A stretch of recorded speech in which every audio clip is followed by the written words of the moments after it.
Sang Qinghua meletakkan cangkir porselen bersalju dan tersenyum. Si Xiongchen, puncak Qingqing benar-benar tenang dan elegan. Bahkan cangkir teh kecil pun sangat indah.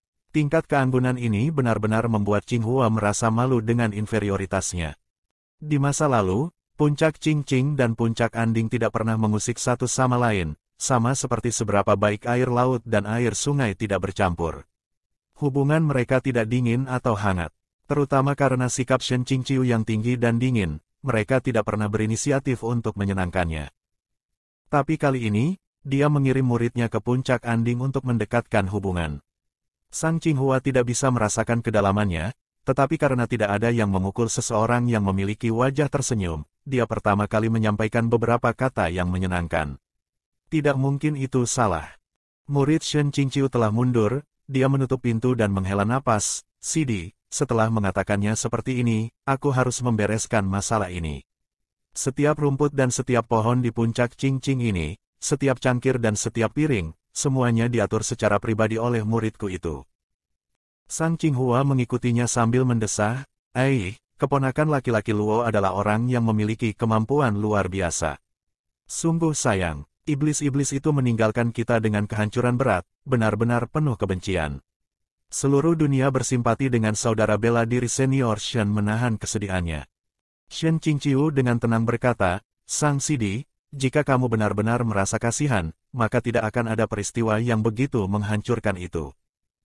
Setelah mendengar ini, Sang Qinghua tiba-tiba menjadi kaku. Setelah beberapa saat, senyumnya melengkung tanpa tanda atau jejak apapun yang salah. Shen Xiong, apa arti dari kata-kata ini? Kecuali jika kamu menyalahkan puncak Andingku karena tidak cukup kuat. Jika ini masalahnya, maka adik laki-laki ini benar-benar bersalah kali ini dan meminta maaf. Shen Qingqiu terus memberinya secangkir teh dan berkata, di mana ada kekurangan kekuatan. Jelas, terlalu banyak kekuatan yang digunakan. Bahkan monster seperti laba-laba kepala hantu, Nu Yuan Chan, dan elang tulang yang tidak pernah masuk ke alam manusia secara aktif telah ditemukan dan digunakan. Bagaimana mungkin si Xiong ini menyalahkan Anda karena tidak memiliki cukup kekuatan? Sang Qinghua tiba-tiba berdiri, ekspresi wajahnya rumit dan berubah warna. Penatu Shen, kata-katamu tidak bisa terlalu berlebihan. Shen Qingqiu meletakkan tangannya di bahu Sang Qinghua dan dengan sungguh-sungguh bertanya, Sang Sidi, mengapa kamu begitu bersemangat? Mari duduk dan bicara. Jika aku memanggilmu, apakah kamu berani bersumpah? Sang Qinghua tersenyum dingin dan melepaskan tangannya, apa yang tidak berani kulakukan? Aku memiliki hati yang bersih dan hati nurani yang tidak bercela. Bagaimana aku bisa takut dengan tuduhanmu yang kuat dan keliru tentang perbuatan salah? Shen Qingqiu, Airplane Toward the Sky. Tiba-tiba, seperti ada kilat dewa yang menyambar dari langit ke-9 tepat di atas kepala Sang Qinghua, memukulnya sehingga dia tidak bisa mengucapkan sepatah kata pun. Sesaat kemudian, dia gemetar dan berbisik, kamu. Bagaimana kamu tahu ide ini? Shen Qingqiu melihat reaksinya dan tercengang, juga tersambar petir. Setelah 3 detik, Shen Qingqiu menepuk pundaknya. Tangannya menekan dengan kuat saat dia tersenyum ringan, ini benar-benar kamu. Orang tua ini menyelesaikan bukumu, bagaimana mungkin aku tidak tahu itmu? Jika Mo Beijun tidak keluar dan kau cukup ceroboh sehingga aku bisa mendengar kau melepaskan sepatah kata pun, aku benar-benar tidak akan tahu itu kau, Dewa yang Agung. Pada saat itu, dalam sepersekian detik ketika Sang Qinghua bertemu dengan Mo Beijun, dia tanpa sengaja melontarkan, wadepak. Pada saat itu, Shen Qingqiu belum mendengarnya dengan jelas. Itu sebabnya dia tidak memperhatikan, meski belakangan semakin dia memikirkannya, semakin dia curiga. Sebagai tangan hitam jahat logistik, yang tersembunyi di balik layar, Sang Qinghua tidak melepaskan piton badak bulan hitam seperti yang dia lakukan di karya aslinya. Namun, jika penjelasan ini dapat dianggap sebagai sesuatu untuk menghentikan perkembangan plot, untuk memotong akar penyebab Luo Binghe terdorong ke Endless Abyss, itu masuk akal. Adapun mengapa dia menebak itu adalah Airplane Toward the Sky. Tentu saja hanya ada satu alasan, dari mereka yang dia kenal, selain orang-orang yang dia kenal yang tidak terlibat dalam adegan itu, hanya ada penulis aslinya. Itulah mengapa hanya ada satu pilihan untuk dia tebak. Jenis tebakan bodoh yang selalu tepat sasaran ini bukanlah salahnya. Kedua orang itu relatif diam, kedua belah pihak saling memperebutkan kemampuan diplomasi. Beberapa saat kemudian, Shen Qingqiu berkata, lubang plot yang tidak terisi. Bayangan menjadi tidak berguna, petir menyambar di mana-mana. Tulisan seorang siswa sekolah dasar. Jika kau akan menulis novel Stallion, kau harus menulis novel Stallion dengan benar. Mengapa dipusingkan dengan pelecehan mental dan fisik ini? Sang Qinghua, aku juga seorang korban. Akulah penulisnya, tidak bisakah aku dianggap sebagai dewa yang menciptakan dunia ini? Bahkan jika aku bertransmigrasi, aku seharusnya bertransmigrasi menjadi protagonis. Siapa yang tahu bahwa setelah mencolokkan soket dan tersengat listrik, sistem secara acak menetapkan peran dan mencocokkanku dengan umpan meriam. Shen Qingqiu tersenyum dingin, ini masih lebih baik dariku. Identitas kamu langsung terungkap kepada Mo Beijun berarti dia akan membunuh kamu. Kamu hanya bisa berharap untuk kematian yang bahagia. Sementara itu, aku secara pribadi dimutilasi oleh Luo Binghe. Seorang tongkat manusia, penekanan setiap kata menunjukkan kebencian yang agak mendalam.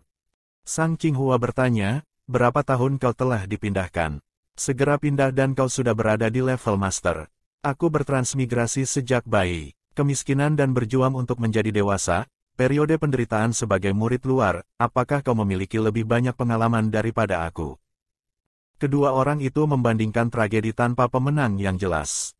Keputusan terakhir adalah bahwa setiap orang menderita hal yang sama, sedikit perbedaan sebagai setengah Qin versus 8 liang.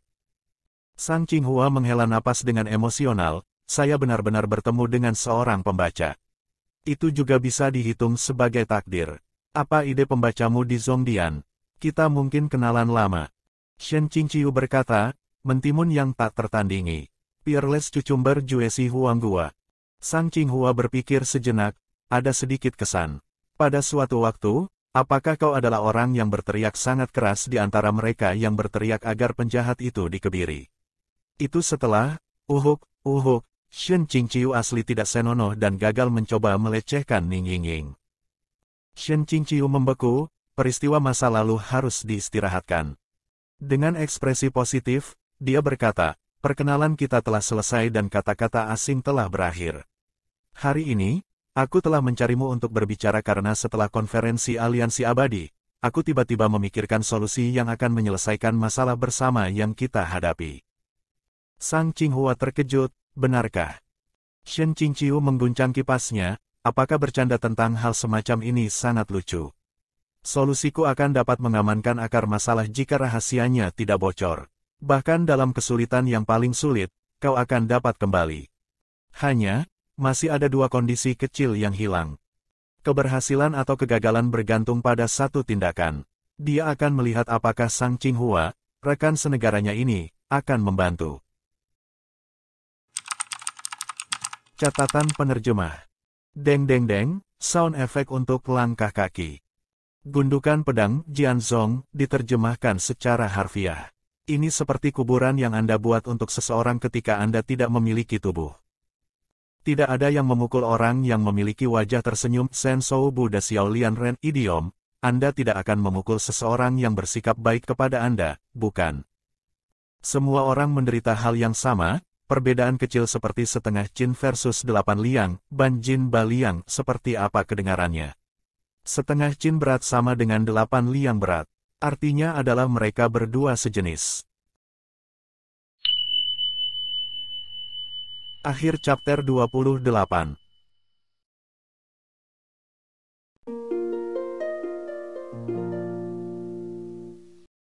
Jika Anda suka video ini, silakan like dan subscribe akun YouTube @bacakan aku untuk mendapatkan update audio novel lainnya. Terima kasih.